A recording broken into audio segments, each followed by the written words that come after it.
हम देख रहे हैं जो जेके बॉर्डर बटालियन की रीनोटिफिकेशन निकाली गई, उन बच्चों पर भी लाठियां बरसाई गई।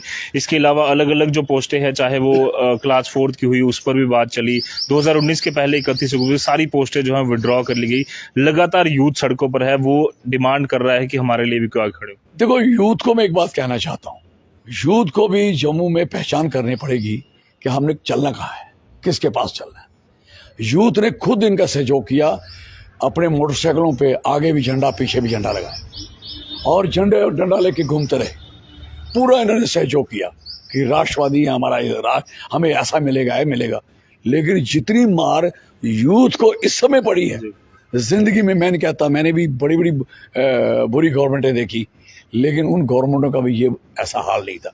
अगर हमारी 70% नौकरी खाई जाती थी, 30 इधर दी जाती थी, 70 उधर दी जाती, चाहे पीएससी हो, पुलिस सर्विस हो, वो एडमिनिस्ट्रेशन में उन्होंने रखा था कि हम एडमिनिस्ट्रेशन में कब्जा करें, वो उसमें किसमें KPS उसमें।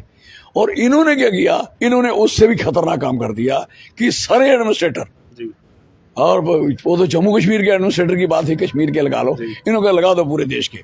और जहाँ कोई नहीं पूछे इनको, इनकी ना कोई डोगरी सुने, ना इनकी कोई कश्मीरी सुने, ना इनकी दूसरी लैंग्वेज सुने, ना इनकी पहाड़ी सुने, ना इनकी गोजरी सुने, प्लान कर दो कि इस तरीके से लटा दो। कहने का मकसद है कि एडमिनिस्ट्रेट जल्द किया जाएगा लोगों को। एडमिनिस्ट्रेशन को इस चीज की खबर नहीं है। बच्चों के साथ जब आपने एग्जाम ले लिया, दौड़ ले ली, फिजिकली टेस्ट कर लिया, उसके बाद मेडिकल टेस्ट तब होता है जब उसको भेजना होता है फलानी जगह, इसके बाद जाओगे, फाइनल अपॉइंटमेंट होती है, बिल्कुल मेडिकल लास्ट में होता है। अब मेडिकल टेस्ट लेने के बाद आप उनको नौकरी देने के बजाय उनको मारधार दे रहे हो, लाठियां दे रहे हो। उसके साथ मेडिकल के साथ साथ 2000 की और पोस्ट उन्होंने, जो कंसर्निंग पीएमओ में मिनिस्टर साहब बैठे हैं, उन्हें खुद अनाउंस किया, जहाँ आपके मैंने देखा था उस पर, फिर 2000 नौकरी को और दे दो, और जो 2700 2047 ये लोग हो जाएंगे तो मैक्सिमम लोग एडजस्ट हो जाएंगे। इसी तरीके से आप देखें कि जिन लोगों ने एग्जाम दिए हुए थे, एग्जाम्पल जो करंट एग्जाम हुआ था, वो सिलसिला हुआ था टूर एंड ट्रेवल वालों का, राइट। वो जो उस लोगों ने जिन्होंने 2001 की ट्रेनिंग की थी, 2004 की थी, वो बच्चे जो बुजुर्ग होने वाले पहुंच गए थे, उन बच्चों का एग्जाम हो गया, सारा कुछ हो गया, रिटर्न हो गया, सब कुछ हो गया। उसके बाद था रिजल्ट, ये दिसंबर में हो गए। दिसंबर में जब वो ये आ गया कोरोना, आपका कोरोना के कारण वो डिले हुआ, वो लोग बीमार हो गए। ये कौन? पीएससी वाले। पीएससी वाले बीमार हो गए, लड़के बेचारे अपने घरों में इंतजार कर रहे, लड़के लड़कियां। वो पोस्टेस थी आपकी टोटल थी 15, और 35 लड़के लड़कियां थे जिन्होंने एग्जाम दिया, और आधे लोग एडजस्ट हो जाने थे।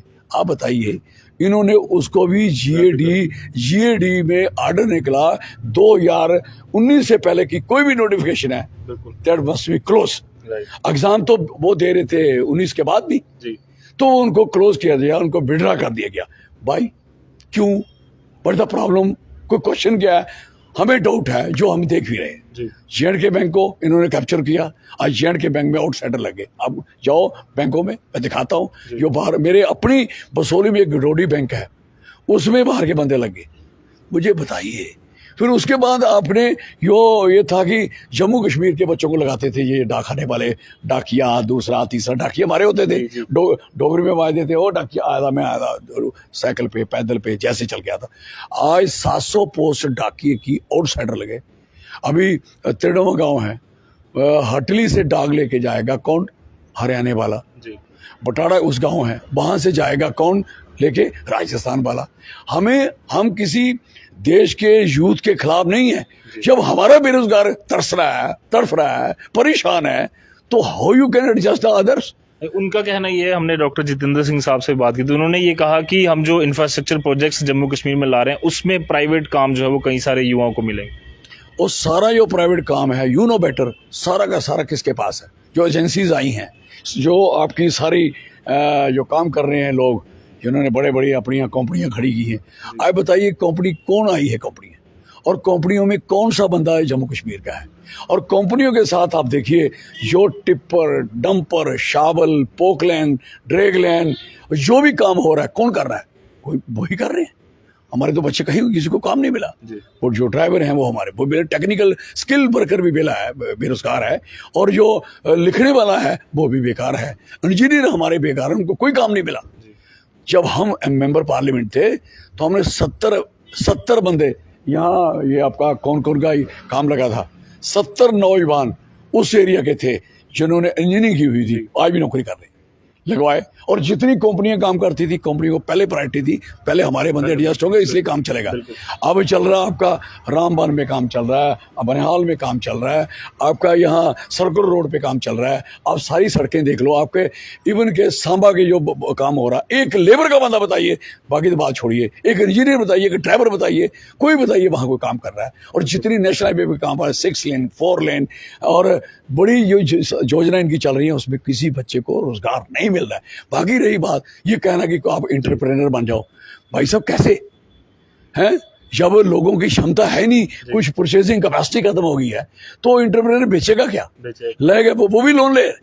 जब आप 60 साल नौकरी की, 60 साल के बाद आप मेंबर पार्लियामेंट में मिनिस्टर भी बन गए, और आप खुद कह रहे हो कि एंटरप्रेन्योर बन जाओ, अपने डॉक्टरों को कह रहे हो, MBBS वालों को कह रहे हो कि आप वो बन जाओ, एंटरप्रेन्योर बन जाओ। फिर डॉक्टरी किस लिए करनी और इंजीनियरिंग किस लिए करनी? किस बात के लिए इंजीनियरिंग करनी? इंजीनियरिंग चाहिए किसको? प्राइवेट आदमी को चाहिए इंजीनियरिंग। क्या करेगा प्राइवेट आदमी इंजीनियर? उसका काम क्या है भाई दी वे? जो एग्रीकल्चर की, जिसने BSc एग्रीकल्चर की है, MSc एग्रीकल्चर किया है, जिसने पोस्ट ग्रेजुएट, जिसके PhD की है एग्रीकल्चर की, अब हार्टिकल्चर की, अब मुझे बताइए फिशरी की, जहाँ किसी भी की है, बताइए उस बंदे ने एग्रीकल्चर की नौकरी का काम करना क्या मार्केट में? और एंटरप्रेन्योर किस चीज़ का होगा? वो किस चीज़ का एंटरप्रेन्योर होगा? बताइए मुझे, मैं पूछना चाहता हूँ वो कैसा एंटरप्रेन्योर होगा कि वो एग्रीकल्चर वाला, जब वो एग्रीकल्चर की ट्रेनिंग करके एग्रीकल्चर को सिखाना चाहता है, उसके पास जमीन, तो आपको कह रहे हो जम्मू की नॉन एग्रीकल्चर को नॉन एग्रीकल्चर बना दो, जमीनें आप खत्म करने में जा रहे हो, और प्लान आपके किस तरीके से चले, और आपने एग्रीकल्चर को नॉन एग्रीकल्चर, हार्टिकल्चर को नहीं बोला आपने नॉन हार्टिकल्चर, क्योंकि वो जम्मू में हार्टिकल्चर है ही नहीं। तो हार्टिकल्चर जहाँ उजने नहीं दिया और जहाँ बढ़ने नहीं दिया, फिर हम लोगों ने कोशिश की है कि अभी इसको बढ़ाने की बढ़ावा कर रहे हैं। लेकिन क्वेश्चन है कि बेरोजगार को, जो टेक्निकल स्किल बेरोजगार है, वो स्किल, जिसकी स्किल है वो हु विल यूज? आपने इतनी यहाँ यूनिवर्सिटी, अभी हमारी 2-3 फंक्शन हो रही है, आपके यूनिवर्सिटी के, आपने कश्मीर में, हमें कोई तकलीफ नहीं है, कश्मीर के 20 सील हैं, जम्मू में कहाँ क्यों लगना शुरू हो गया आउटसाइडर? फिर वो इसलिए लगना शुरू हो गए, जम्मू में आउटसाइडर प्रोफेसर लग जाएंगे, आउटसाइडर चपरासी लग जाएंगे, क्लर्क लग जाएंगे। जम्मू में जो पढ़ने वाला यूथ है उसकी हालत क्या होगी, मुझे बताइए, क्या पोजीशन होगी?